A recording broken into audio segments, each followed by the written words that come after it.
So again, Joe Biden is in a bit of trouble, right? He has to go now to Saudi Arabia, and they haven't announced this officially, but it was leaked via the Washington Post, the New York Times. Here's the headline from the New York Times: said Biden to travel to Saudi Arabia, ending its pariah status. This is published June 2nd, right? I'll get back to this one in a second. There's another article here from June 5th, also New York Times, says Biden only has bad options for bringing down oil prices. So that is the purpose of the visit. Joe Biden now has to go to the Saudis and beg them for oil. You remember a few weeks ago, he tried calling the Crown Prince, MBS, Mohammed bin Salman, and he wouldn't take his call, which is very rude, of course, right? Because Saudi Arabia are a client state, essentially. They're the client state of the Americans. And, how long? Joe Biden's been president now for what, 2 years? He's not met the Crown Prince once. Can you imagine? And so this is very important because the relationship between the United States and Saudi Arabia goes back several decades, right? And what is the basis of this relationship? Well, basically, the Saudis, they only sell oil in US dollars, which helps to, give the US dollar its status as the de facto world currency, a world reserve currency. And of course, in exchange, what the Americans do, that's MBS on the screen, by the way, the Crown Prince. What the Americans do in exchange is give the Saudis security, right? They let them stay in power. They give them weapons. They're, I think, if I'm not mistaken, the top client of U.S. arms exports. And, they look the other way, essentially. They look the other way when the Saudis are doing all those undemocratic things, right? Chopping people's hands off, exporting terrorism, 9/11. So this is the relationship. And like I said, we talked about this many times, the petrodollar, where does that come from? It comes from this, the fact that the US dollar is backed by the sale of oil. I think 80% of oil transactions are done in US dollars, right? So Biden now has to go and beg Mohammed bin Salman to increase oil production. And like I said, MBS would not pick up the phone when Biden answered, which is crazy when you think about it, right? Because usually when the U.S. president calls, you pick up. I'm not saying that like, oh, you better pick up because it's the U.S. president. No, it's just most countries do that, either because they're vassal states, client states, or they're just afraid. So the fact that he didn't pick up, he doesn't want to take a call, is quite incredible. So now Biden has to go in person. And I want to note one thing, because in the last days, Saudi Arabia has already increased oil output, okay? And I'll get to that in a second with this Financial Times article. But, this is really incredible and insidious what's going on, because the Americans, the Europeans are saying, we can't buy oil from Putin, he's a dictator, but yet they're happy to take oil from the Saudis? What? And then you have people say, yeah, but at least Saudi Arabia didn't invade a sovereign country and attack its neighbor. My point is that the foreign policy of Saudi Arabia, its internal policy, I mean, you have all the reason in the world not to deal with them if you really have these so-called principles. If that's the agenda today to vilify Russia, then that's the agenda. And Saudi Arabia, we can't do that. You can't do that because you need to back the US dollar with something. So for the time being, it's faux pas. Now, at the same time, Joe Biden, when he was running in the Democratic primary, he did actually speak out against Saudi Arabia. But then again, that's the thing. Politicians say a lot of things when they're trying to get elected. Here, take a look. Mr. Vice President, the CIA has concluded that the leader of Saudi Arabia directed the murder of U.S.-based journalist Jamal Khashoggi. The State Department also says the Saudi government is responsible for executing nonviolent offenders and for torture. President Trump has not punished senior Saudi leaders. Would you? Yes, and I said it at the time. Khashoggi was, in fact, murdered and dismembered, and I believe in the order of the Crown Prince. And I would make it very clear, we were not going to, in fact, sell more weapons to them. We were going to, in fact, make them pay the price and make them, in fact, the pariah that they are. There's very little social redeeming value in the present government in Saudi Arabia. And I would also, as pointed out, I would end the subsidies that we have, end the sale of material to the Saudis, who they're going in and murdering children and they're murdering innocent people. And so they have to be held accountable. And with regard to China, we should look, unless we make it clear. Yeah, well, that sounds very nice and all, except, again, it's a bunch of hot air. I mean, you know, speaking of murdering women and children, speaking of Yemen, that was started thanks to Biden. You know, again, like I said, half of his administration, they quote unquote served under Obama, so they know the war on Yemen very well. They helped start it and support it.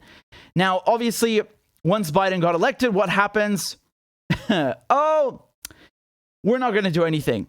We're not gonna sanction MBS. We're not gonna punish the Saudis. This is the maximum that the Americans did about the Saudis killing Jamal Khashoggi. They released a report from the DNI. So this is the Director of National Intelligence, Avril Haines. And again, just to be clear, this is Joe Biden's administration putting out a report clarifying that the Crown Prince of Saudi Arabia ordered his entourage and his security detail to murder a reporter at the Washington Post, Jamal Khashoggi, who, again, for those of you who don't know, he's a Saudi dissident and he moved to the U.S. So he was a U.S. resident at the very least and writing for a very prolific U.S. paper. And they don't care. And the most they did is release this report, okay?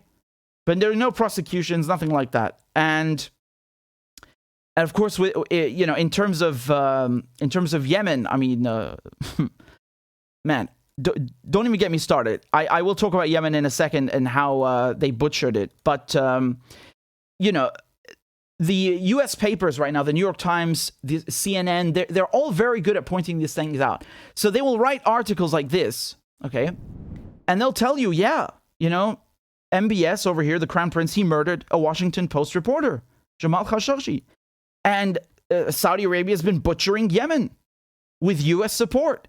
And Saudi Arabia has all these bad things about it, right? And then, what do they do at the end of the article?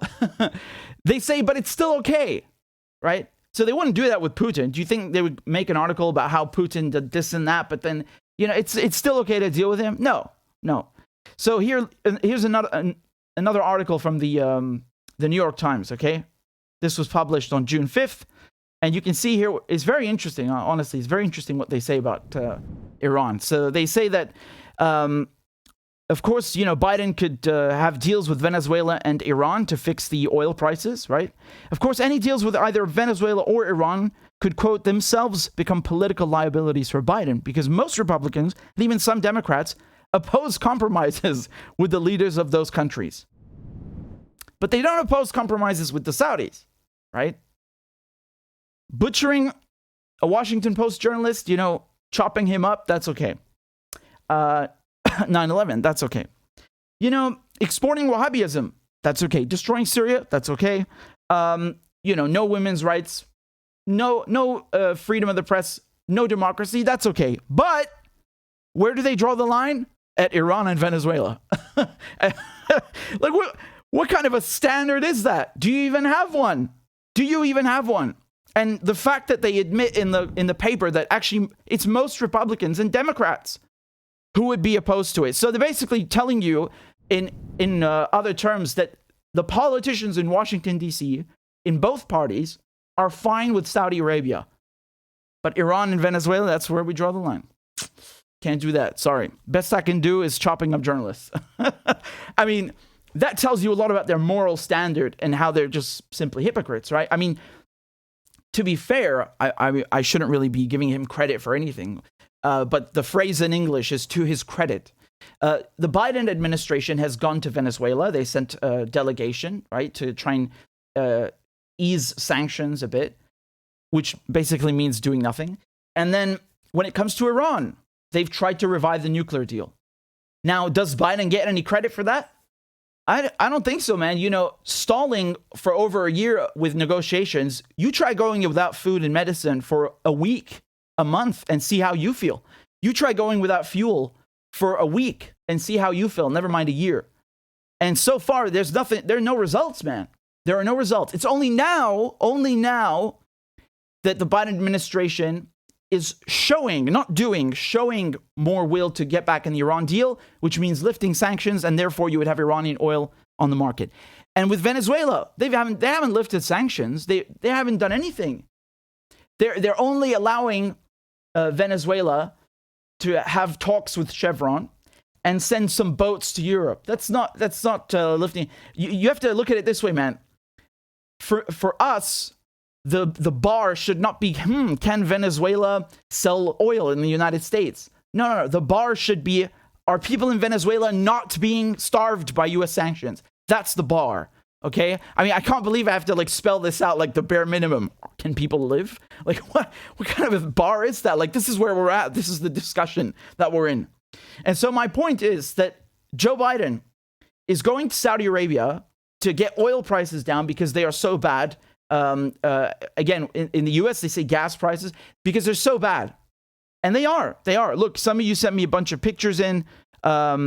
This one was from where? From California, right? I'll check in a second where exactly. But here you can see $7 a gallon, basically. Okay? $7 a gallon. Yeah, that's not good.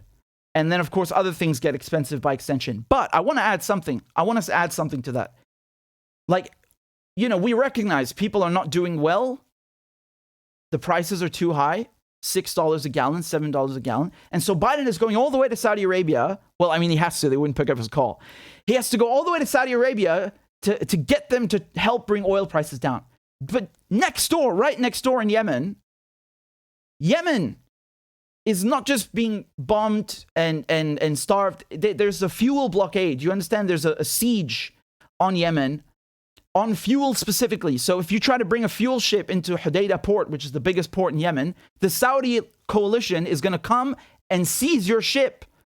And they're going to keep you in detention for a year on average, almost a year on average. Okay? So I put out a report on that, on this fuel siege specifically. Do you know how much people are paying in Yemen? They're paying $9 a gallon, $9.50 a gallon. You think Biden is going to tell the Saudis, hey, you guys need to lift the siege? Ha! In your wildest dreams. In your wildest dreams.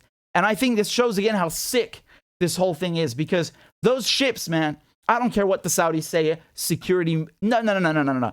It's illegal, and those ships have UN clearance. They've been given a certificate by the United Nations that they can dock in Hodeidah. I published this on Substack, the whole report. And by the way, they broke this. There was a short truce, and the Saudis have broken that and started seizing ships again. So my point is, you know, people are paying $7 a gallon. Biden pretends to care. Do you think he will even pretend to care about the Yemenis? I doubt it. You can see in the New York Times article, they even admit the Biden administration recently renewed a license that partly exempts Chevron from U.S. sanctions aimed at crippling the oil industry in Venezuela. Yeah. That's what it is. So if Trump did that and Biden is keeping that, what does that tell you? Right? And then they say that Eni and Repsol could begin shipping a small amount of oil from Venezuela to Europe. Okay? But they haven't announced it publicly. And they say Venezuela, which was once a major exporter to the US, has the world's largest petroleum reserves. But its oil industry has been so crippled that it could take months or even years for the country to substantially increase exports. Okay? So even if Biden lifted sanctions, which he would never do because you don't want to upset Democrats and Republicans, right? That's the red line. Oh, heaven forbid. Even then it wouldn't work because they destroyed Venezuela. This is why, even though Venezuela has the largest reserves of oil, Iran is sending it fuel from the other side of the planet on ships, right? Because Venezuela can't refine the oil that it has. You can't even export it. Never mind refine it. Do you understand? Like, that's how dire the situation is. And then you know what the Americans do? And of course, their European allies help them. They steal those ships. They seize them and steal the oil and sell the oil like pirates. You know, you board a ship, you take the cargo, you sell it, and you make money from your thieving. That's what the U.S. is doing to make sure that people in Venezuela have nothing, right? And then they tell you, oh, but Maduro. Man, what you're doing doesn't even come close to what Maduro has done or whatever you're accusing him of. It's not even close. Sanctions are siege warfare. Look at this. Going back to the article, they say that with the Iran nuclear deal, if the United States gets back in it, Iran could be free to export more than 500,000 barrels of oil a day, easing the global supply crunch and making up for some of the barrels that Russia is not selling. Iran also has roughly 100 million barrels in storage. When I saw that figure, I was like, they ain't fucking around. They're not playing around, man. They mean business. And do you know what that means? Why does Iran have 100 million barrels in storage? Because the United States made sure they can't sell them, right? Despite all that China is getting from Iran and all the others that are circumventing the sanctions, can you imagine like how much revenue they've deprived the people of Iran of? And of course, what does that mean? No medicine, no hospital machines and equipment. You have all sectors being screwed, right? People are complaining about $6 a gallon, and they rightfully should complain. But imagine $9 a gallon in Yemen. Imagine everything being screwed: the agriculture, the industry, the services. So the United States has made no secret of what it's doing, and it's right here out in the open. And the fact that Venezuela and Iran are political liabilities, I mean, that's just really telling you something. And they say, quote, no president wants to remove the Revolutionary Guard of Iran from the terrorist list. What do you mean no? Listen, man, that was Trump's doing. So you don't have to be like Donald Trump. Unless everybody else in Washington is like Donald Trump, meaning everybody, Democrats, Republicans. And they are. Do you understand now? This is what I told you since the beginning, how Joe Biden is keeping all of the foreign policy crap that Trump did and either running with it or increasing it. It's uncanny. And I want to tell you something. Here they say that Iran could release 500,000 barrels a day, right? What are they doing? They're dragging their feet. They're stalling, right? Instead, they want to go to the Saudis, who apparently have a better human rights record, I guess. So let me show you something, man. Over here, the U.S. used to import around 200,000 barrels of crude a day from Russia. So that accounted for 3% in 2021. It's not much, right? It's not much in the bigger picture. But if that's 209,000 barrels a day, you do the math. These are millions of barrels in a year. And so even though it's just 3%, it's a lot. And the United States, because it's the hyperpower, maybe not for long, but it is the hegemon. When the United States does something, it affects everybody. Why? Let me explain. Well, when the U.S. sanctions Russian oil, everybody else can't touch it. Okay? It's like, I'm simplifying this very much, but it's like, imagine you have a barrel of oil in the room, or barrels of oil in the room, and the U.S. Uncle Sam looks over there and says, you can't touch that, or I'm going to put you in jail. I'm going to take your money. I'll seize your companies. And you got everybody else in the room saying, well, damn, we better not touch it. Yeah, exactly. Then what happens? Russia gets isolated, and that's the point. No one else can buy Russian oil. Do you understand? So it's not just about, the United States is importing 200,000 barrels less a day. No. And the prices go up and up. And I remind you, we were watching this live. The war in Ukraine sent the gas and oil prices up. Then the United States said they're thinking about banning Russian energy imports, sent the prices up. Then they actually banned Russian energy imports, sent the prices up. And then the EU, just last week, the EU said by the end of the year, they're getting rid of 90% of Russian oil imports. And what does that mean? Oil prices go up. What happened in the last few days is the OPEC plus countries started producing more oil anyway. You can see in the Financial Times, they say that after months of White House pressure, Riyadh relented and agreed with other OPEC plus producers to accelerate production. So this means that they will increase production by 650,000 barrels a day. Okay? Is that going to help, though? It's not likely. Why?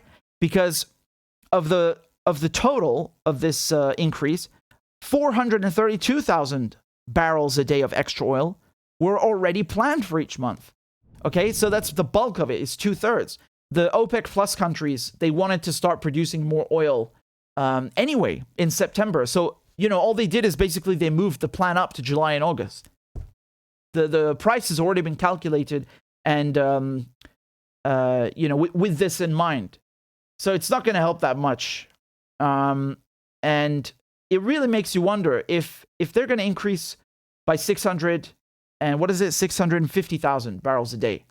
And Iran can do 500,000. That's just Iran. I mean, come on, man. You're shooting yourself in the foot. But anyway. Let's go back to this, something I wanted to show you. Here's the former head of the intelligence director in Saudi Arabia. He's very sad. He's very sad. With the United States as being strategic. We've had our ups and downs over the years, and perhaps at this time it's one of the downs, particularly since the President of the United States in his election campaign said that he will make Saudi Arabia a pariah.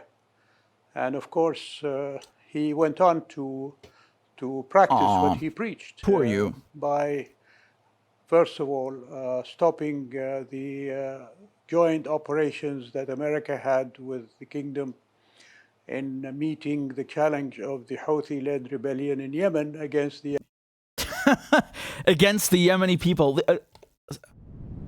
Sma' Habibi, Sma'. The only people working against the Yemeni people is you and the great Satan.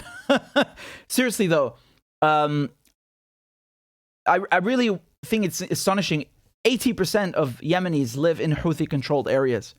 They know this. If this is a fact, it's open knowledge. It's common knowledge. And what Saudi Arabia is doing is making sure that 80% of Yemen's population cannot get fuel, and that's why the oil prices are through the roof. But again, that's a separate issue. That I went into detail with my article. Although when I say separate issue, again, I just told you a few minutes ago, it's interesting, right? Like how Yemen is right next door, suffering from high oil prices before the war even started. And no one gave a crap, right? No one cared. And they're still letting this happen. What is the logic? They say, well, look, man, Saudi Arabia did a lot of bad things, but this is, it's a tough situation. You have to bite the bullet. You have to compromise. You have to compromise and work with the Saudis, even though they're a pariah, or you tried making them a pariah. But when it comes to Putin, this logic is nowhere to be found, right? When it comes to Iran, it's not allowed. Venezuela, it's not allowed. So I think it's interesting, right? Because they're basically covering for Biden. They're telling you that, look, Biden is in a tough spot. He can't do anything, even though he helped the price of oil to go up. Or caused, rather, the price of oil to go up. And then on top of it, they try to justify Joe Biden going back on his own word and enabling, validating the Saudis. So do you see how the New York Times, all of these papers, they're basically a mouthpiece for the state. They're a mouthpiece for the state. Never mind the fact that they're corporate funded, most of them, but they're covering for him. You might not realize it, but this is what is going on. I cover politics for a living. I've been drowning in politics my whole life. I can see what's going on here. The whole point of this is to okay the fact that Saudi Arabia and Biden are maybe the bromance is kindled again. Who knows? Jamal Khashoggi is your colleague. He's a journalist at the Washington Post, no less. They chopped him up. How the fuck are you okaying this country? Have you gone mad? Have you gone crazy? They're so dirty. They're so dirty. And the fact they try to make Iran and Venezuela look more, irredeemable or dangerous or evil or whatever, adjective you want to use compared to Saudi Arabia, man, oh man, Oh my goodness, man. I'm sorry. Listen, man. Venezuela, Iran are not the ones who sent, armies of Al-Qaeda miniatures into Syria to try to get rid of the government. They're not the ones who were working with Al-Qaeda, right, and bin Laden and exporting this Wahhabism. They have done nothing even close. Iran and Venezuela are not the ones starving Yemen. How dare you? How dare you? Honestly, this is the level of that they stoop to, rather, right? This is the level they stoop to. And just to kind of put things into perspective for you regarding Saudi Arabia's exports, this shows you Saudi Arabia's crude oil exports by destination 2020. Okay, they're going all over the place, and this is, in terms of China and Saudi Arabia, we're talking about denominating the sales in renminbi, right, in the Chinese yuan. Hey, man, if things keep going the way they are, where you're having oil sales being denominated in other currencies than the US dollar, this is good for the rest of the planet. So I don't know what's happening with that, whether they're actually going to do that with the Chinese.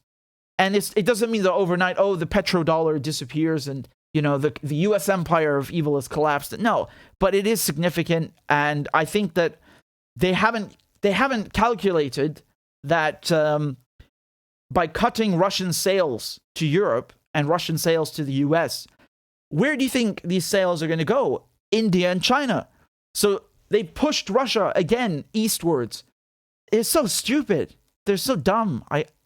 This is not going to work long term. It's really not going to work long term. And here, let me show you this. Here, this is Senator Chris Coons.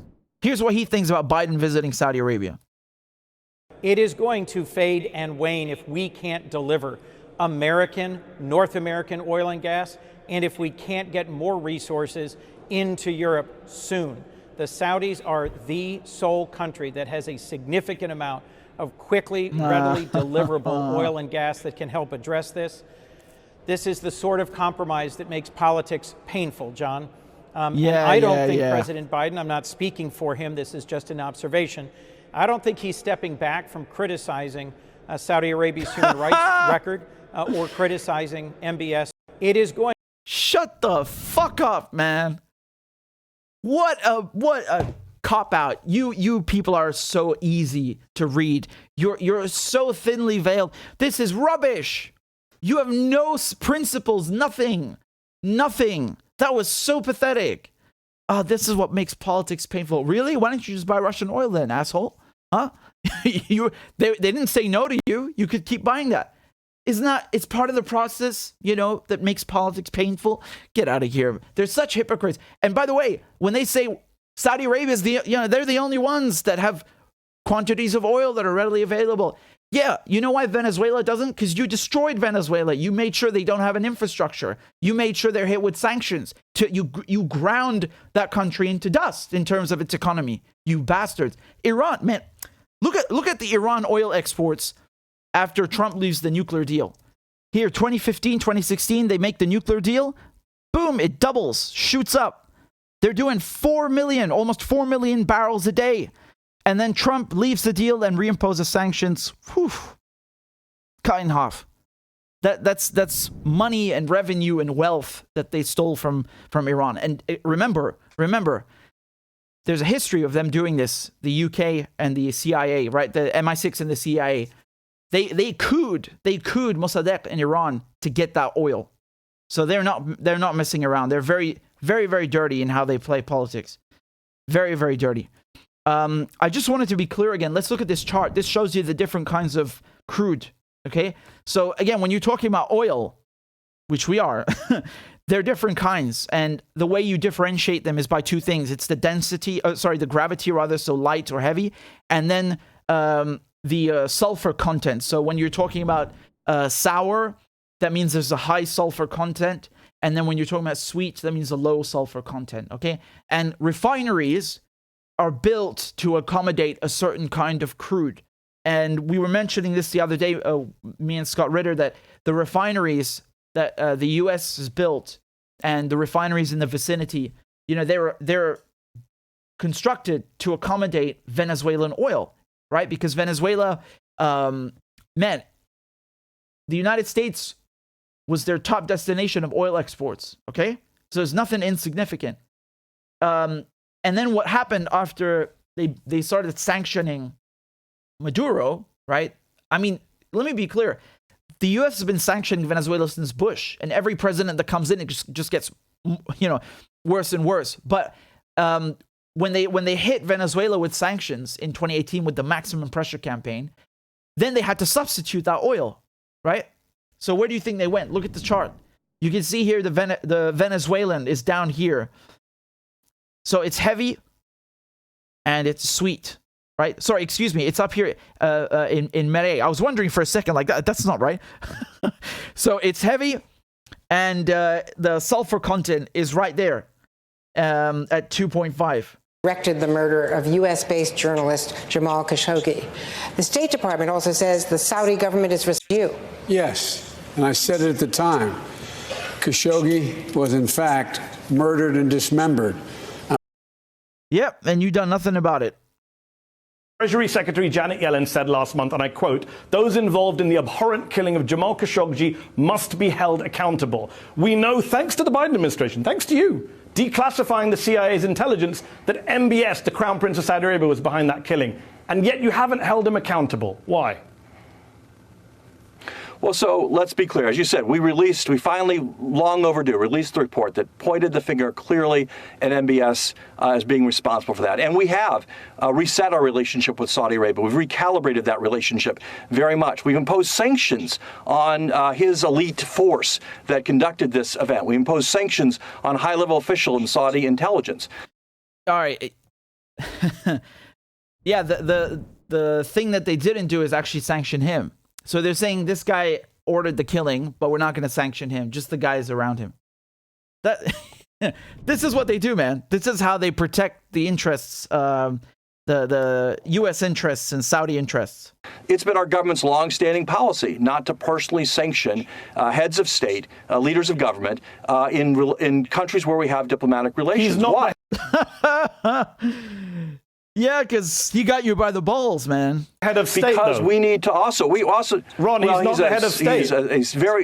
He's a very senior government official, and we need to work with the Saudis to solve problems like the crisis we have in Yemen. So we have to balance the desperate needs for accountability here, which we have taken important steps on, for this horrible, ghastly, awful, inexcusable crime, with also, unfortunately, our needs to work with the Saudis on challenges like the problem we have in Yemen right now. Yeah. Again, a lot of nice words. But no, all talk and no action. That's how it goes, man.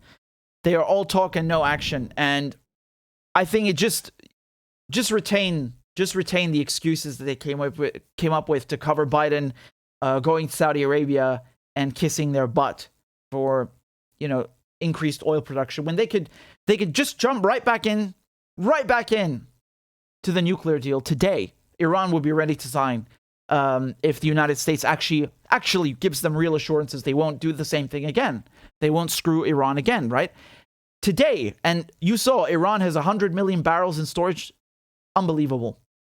They could put out 500,000 barrels a day. They're ready to go.